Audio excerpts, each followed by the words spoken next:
নাম বিচারপতি শামসুদ্দিন চৌধুরী মানিক।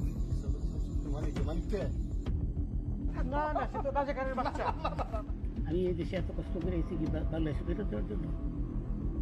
এবার পালিয়ে ভারত সীমান্তে ঢুকেও শেষ রেহাই হলো না আপিল বিভাগের সাবেক বিচারপতি শামসুদ্দিন মানিকের। তাকে খুবই শোচনীয় অবস্থায় আটক করেছে বর্ডার গার্ড বাংলাদেশ।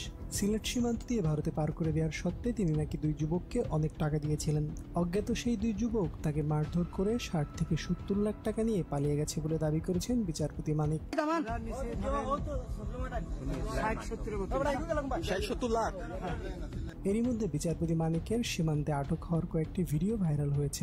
সেখানে তাকে দেখে প্রথমে কেউই চিনতে পারেননি, তবে বেশভূষা পাল্টেও শেষ পর্যন্ত ধরা পড়ে যেতে হয় বিচারপতি মানিককে। তার কাছ থেকে একটি ব্রিটিশ, একটি বাংলাদেশি পাসপোর্ট ও কয়েকটি মাস্টার ও ক্রেডিট কার্ড সহ অনেক নগদ টাকা উদ্ধার করা হয়েছে। উল্লেখ্য, ক্ষমতাচ্যুত আওয়ামী লীগ সরকারের সময়ে নানা রকম মন্তব্য করে আলোচনায় ছিলেন বিচারপতি মানিক। সবশেষ তিনি এক টিভি প্রেজেন্টারকে রাজাকারের বাচ্চা বলে তুমুল সমালোচনার মুখে পড়েন, যদিও তিনি এ বিষয়ে পরে মাপ চান। এছাড়া তিনি বিএনপির প্রতিষ্ঠাতা ও সাবেক রাষ্ট্রপতি জিয়াউর রহমান সম্পর্কে আপত্তিকর মন্তব্য করে নোয়াখালীতে মামলা খেয়েছেন। সে কারণেই হয়তো তিনি গ্রেপ্তার এড়াতে পালিয়ে ভারতে চলে যেতে চেয়েছিলেন, কিন্তু ভাগ্যের কি নির্মম পরিহাস, তাকে সীমান্তেই আটকে দেয় বিজিবি। জানা গেছে বিচারপতি মানিক এখন বিজিবির জিম্মায় রয়েছেন, তাকে অতি দ্রুতই থানায় হস্তান্তর করা হবে। তো ভিউয়ার্স, বিচারপতি মানিকের আটকের খবর নিয়ে তোমাদের অভিমত কি, জানিয়ে দাও কমেন্ট করে।